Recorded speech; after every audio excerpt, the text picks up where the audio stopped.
L'Ascension célèbre la montée de Jésus-Christ vers son Père 40 jours après sa résurrection.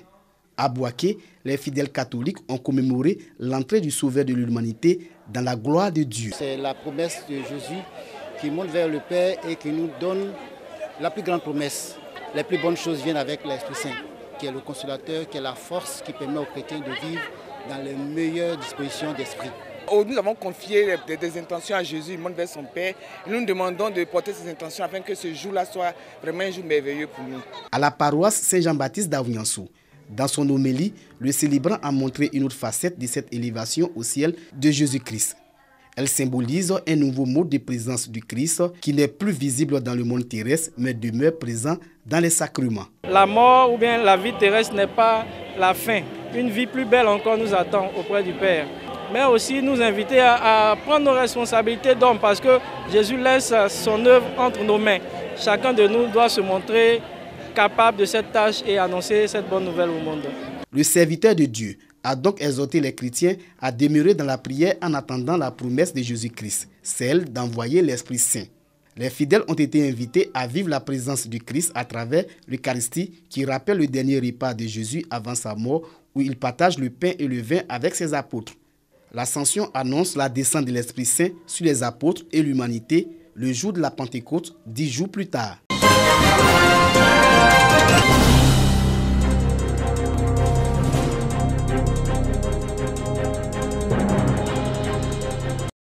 Comment rétablir la confiance entre population civile et forces de défense et de sécurité? Comment prévenir et gérer les conflits dans les régions? Ces questions ont fait l'objet d'un atelier de réflexion à Katoula. Le Conseil national de sécurité, à travers ses dialogues socio-sécuritaires, veut traduire en actes concrets les réformes du secteur de la sécurité adoptées depuis 2013. Durant 2 jours, les participants à cette session de formation ont identifié les sources de la méfiance et fait des propositions et suggestions pour un climat social apaisé à Katoula. Souvent, j'ai remarqué que quand une fille va la première poser plainte contre quelqu'un, c'est celle qui est partie la première qui a toujours eu raison. Or, souvent, c'est celle-même qui va en première qui est dans l'erreur. Les forces de défense et de sécurité doivent faire en sorte que les populations aient le courage de dire « Ah, monsieur le commissaire, mon gendarme, j'ai vu telle action là-bas, il faut que vous venez. » Les travaux se sont déroulés autour de la réforme 13. Rétablir et consolider le lien armée-nation et la confiance entre forces de sécurité et population. L'atelier vise à renforcer donc les liens, à créer une plateforme d'échange. Sa mission sera de prévenir les risques de conflit entre ces deux populations, de collaborer au travail des FDS. Ces comités civilo-militaires que nous mettons en place ont permis dans un certain nombre de localités de régler ou de prévenir, disons, des conflits qui auraient pu avoir lieu entre les populations et les forces de défense. Cette initiative du Conseil national de sécurité a permis de renforcer la cohésion sociale intercommunautaire. Le comité civilo-militaire de Katoula est le 27e comité installé à travers la Côte d'Ivoire.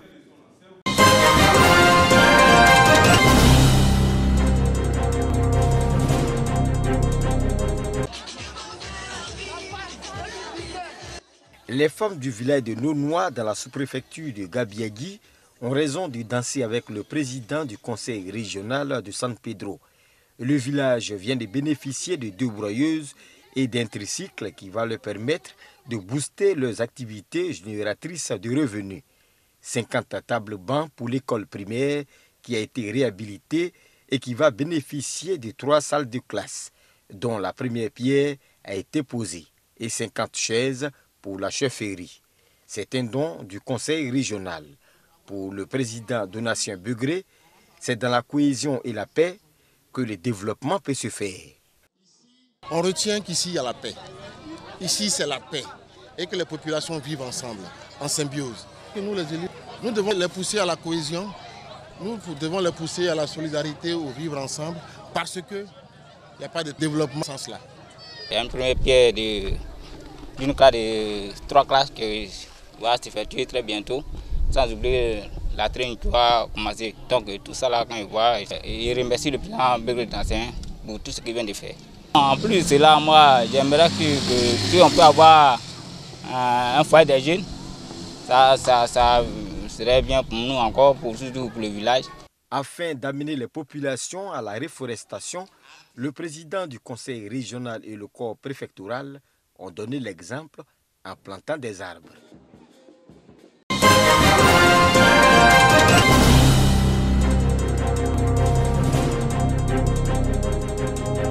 400 athlètes participent au marathon du Woroba à Séguéla. Ce marathon vise à favoriser la cohésion sociale, la fraternité et la solidarité entre les filles et fils du Grand Nord. Les vétérans de 45 ans et plus, les seniors de plus de 20 ans et les juniors de 15 à 20 ans sont les acteurs de ce marathon. Ils doivent courir sur 7 km. Pour cette première édition, le représentant du préfet de la région du Worodougou, Daniel Aouré, sous-préfet de Diarabana, a exhorté les populations à l'unité, l'entraide entre les peuples pour la prospérité des régions du Nord. Le marathon a un rôle éducatif, un rôle d'animation et de cohésion sociale. Et nous sommes très heureux aujourd'hui parce que la population est sortie massivement. Cette activité s'est déroulée dans une ambiance très conviviale. À sa suite, les cadres de la région saluent l'initiative. Une initiative qui va se pérenniser selon les organisateurs. En organisant ce marathon, c'est d'apporter un plus sur le côté sanitaire de nos parents et créer un cadre de convivialité où chacun, tous les fils du Woroba se retrouvent pour échanger, passer un moment ensemble de gaieté et de joie pour aller à la cohésion et au développement. Le sport, c'est la santé, c'est la vie, donc nous encourageons ce genre d'événements dans le Worodougou. Nous pensons que c'est vraiment été une réussite aujourd'hui, c'est une grande première pour le Worodougou et nous pensons que les éditions futures, nous allons nous y prendre tôt pour que vraiment l'organisation soit plus affinée.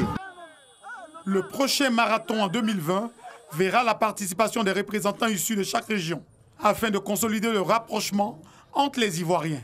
Cette deuxième édition du marathon du Woroba va se dérouler une fois de plus à Séguéla.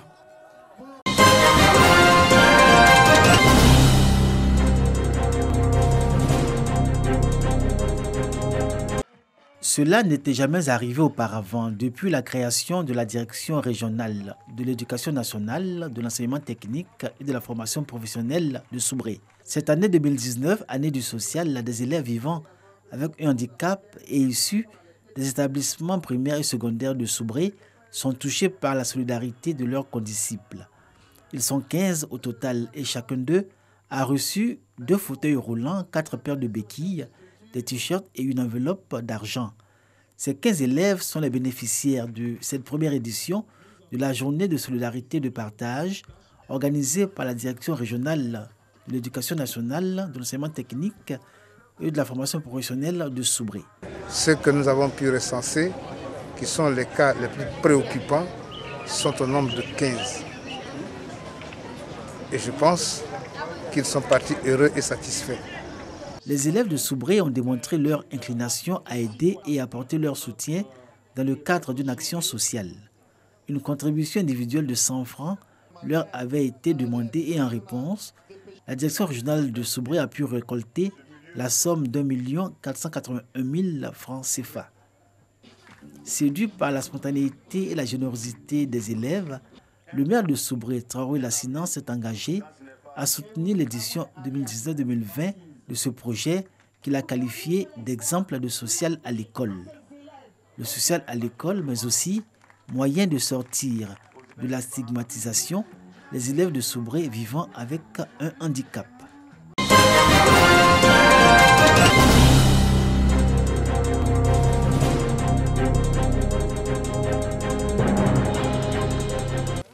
Des sacs de riz, du sucre, des nattes, des bouilloires et des produits d'entretien. Don de la Fondation Imam Pridi Solidarité aux personnes incarcérées de la région de Bouaké. À la maison d'arrêt et au camp pénal de Bouaké, ces détenus ont bénéficié de ces dons afin d'améliorer leurs conditions de détention.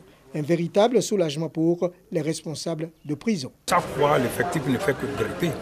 Alors vraiment, ça veut dire que notre budget même ne suffit pas. Et donc ces dons-là nous viennent à point pour pouvoir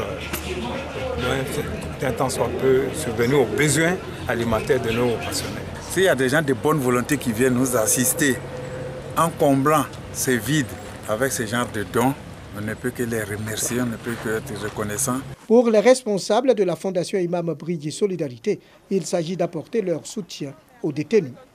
Certes, ils sont détenus, ils sont là pour une cause, mais nous ne devons pas juger. Nous sommes là, nous devons leur apporter notre soutien moral, nous devons les accompagner dans cette épreuve parce que c'est une épreuve de Dieu. Donc nous lançons un appel aux autorités, à la population surtout, de venir les voir. Ne serait-ce que les voir, leur rendre visite, ça leur permet de se libérer un temps soit peu. La fondation Imam Brigui Solidarité a été créée en 2009 par Feu Brigui Ibrahim, ancien imam de la maison d'arrêt et de correction d'Abidjan décédé en 2017.